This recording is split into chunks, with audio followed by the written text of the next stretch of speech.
Yes बच्चों, अब अगला वीडियो अब अपन बात करेंगे। हमने आप लोगों को बताया था आवेश दो प्रकार के होते हैं। कौन कौन से बताए थे? धन आवेश एवं ऋण आवेश। अब यदि अपन ने जैसे एक दो आवेश अलग अलग थे, एक प्लस आवेश प्लस क्यू और दूसरा माइनस क्यू, ये दो आवेश है, ठीक है ना।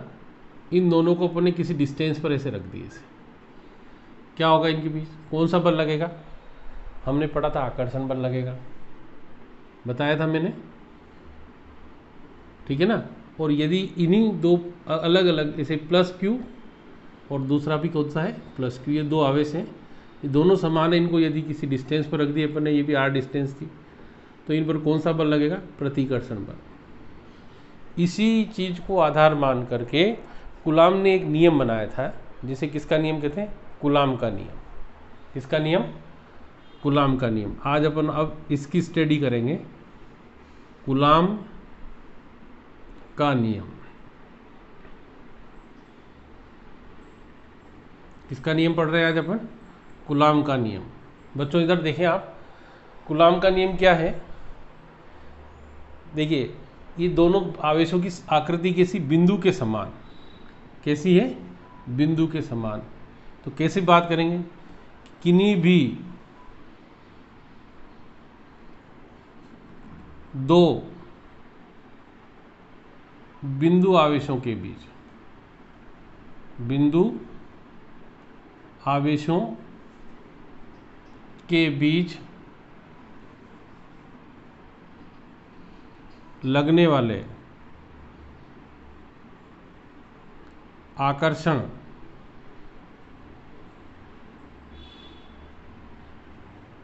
या प्रतिकर्षण।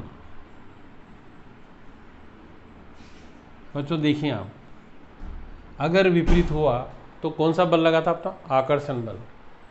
समान होगा तो प्रतिकर्षण बल। किन्हीं भी दो बिंदु आवेशों के बीच लगने वाले आकर्षण या प्रतिकर्षण बल का मान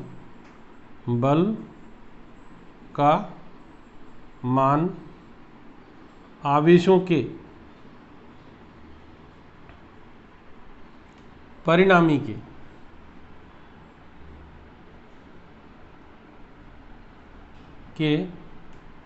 गुणनफल के समानुपाती, गुणनफल के समानुपाती तथा उनके बीच की दूरी के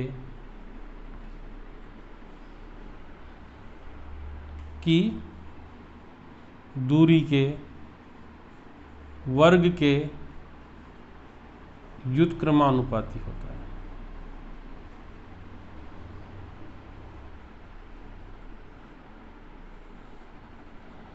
ठीक है ना। फिर से कूलाम का नियम, किन्हीं भी दो बिंदु आवेशों के बीच लगने वाले आकर्षण या प्रतिकर्षण। देखिए, यदि बल दो आवेश विपरीत होंगे उनमें आकर्षण बल लगेगा, यदि दो आवेश समान होंगे तो उनमें प्रतिकर्षण बल लगेगा। तो किन्हीं भी दो बिंदु आवेशों के बीच लगने वाले आकर्षण या प्रतिकर्षण बल का मान आवेशों के परिणामी के गुणनफल के समानुपाती तथा उनके बीच की दूरी के वर्ग के व्युत्क्रमानुपाती। इन दोनों चित्रों को यहाँ बनाना है ऐसे। ये एक बिंदु आवेश ये है, यहाँ लिखेंगे प्लस Q1 और यहाँ लिख दें माइनस Q2। इन दोनों के बीच कौन सा बल लग रहा है? आकर्षण बल, और बीच की डिस्टेंस R। अब यहाँ देखिए आप, माना क्या लिखेंगे? Q1 व Q2 कौन से आवेश है? दो बिंदु आवेश है, बिंदु आवेश है, ठीक है ना। इनके बीच की दूरी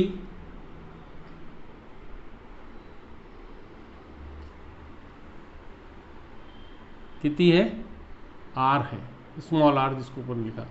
तब F समानुपाती मॉड ऑफ Q1 और मॉड ऑफ Q2, या F समानुपाती क्या बोल देंगे? Q1 Q2। मॉड से जब बाहर निकलता है तो उसकी केवल संख्यात्मक मान रह जाता है, हम उसके बाद उसको नहीं लेते हैं, उसका ऋण धन नहीं लेते हैं। F समानुपाती 1/r²। दोनों को मिलाने पर, दोनों को क्या करने पर, मिलाने पर, जब मिलाएंगे तो F समानुपाती कितना आ गया, Q1 Q2 अपॉन, या F बराबर, जैसे ही समानुपाती का चिन्ह हटेगा हमारे सामने कांस्टेंट आता है। जैसे मैंने पिछले 11वीं क्लास में पढ़ाया था आपको पाई, तो यहाँ पर ऐसे ही एक कांस्टेंट आएगा, उसको अपन A से डिनोट कर देंगे, A Q1 Q2 upon r², जहाँ A एक नियतांक है। क्या है? A एक नियतांक। अब नियतांक आपने पढ़ रखा है, नियतांक है, इसका मान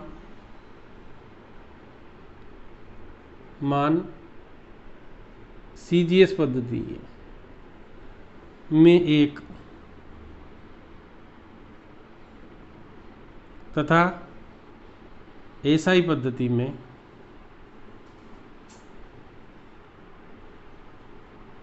9 × 10⁹, या 1/4 पाई एप्सिलॉन नॉट। क्या बोलेंगे? देखो, इस मान को यदि यहाँ से सब्स्टिट्यूट करेंगे तो ये आ जाएगा। 4 संख्या है, पाई एक संख्यात्मक नियतांक है जिसका मान 3.14 या 22/7 होता है। एप्सिलॉन नॉट ये नया आपके लिए है, इसको एप्सिलॉन नॉट बोलते हैं, एप्सिलॉन नॉट, जहाँ एप्सिलॉन नॉट वायु या निर्वात की विद्युतशीलता है।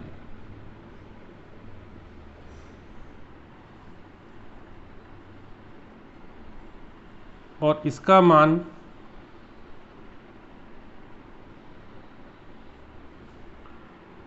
8.85 × 10⁻⁻12 coulomb square newton into metre square होता है। ठीक है ना? तो यहाँ तक आप देखें तो हमारे पास ये कूलाम का नियम। अब अपन इसको सही से लिखें तो क्या आ जाएगा, F बराबर 9 × 10⁹ Q1 Q2 अपॉन r²। ये अपने पास कूलाम का नियम फर्स्ट पार्ट आ गया।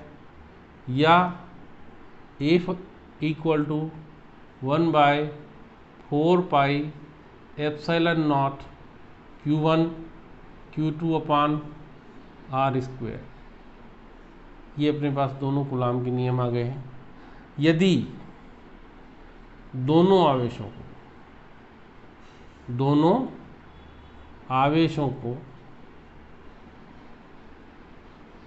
पराविद्युतांक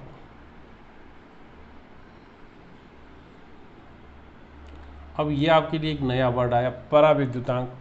हम इसको नेक्स्ट चैप्टर में बहुत अच्छे से डिटेल में समझाएंगे, पर अभी आपको ध्यान रखना है पराविद्युतांक क्या है। पराविद्युतांक वे पदार्थ है जो विद्युत धारा को प्रवाहित नहीं होने देते, केवल विद्युत धारा के प्रभाव को प्रदर्शित करते हैं।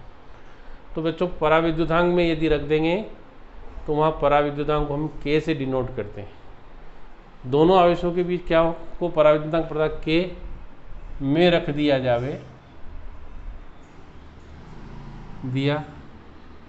जावे तो F बराबर 1/4 pi epsilon not K into Q1 Q2 upon r²।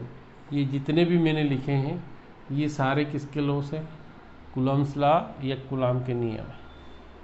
ठीक है, इसके बाद अगला वीडियो देखते हैं।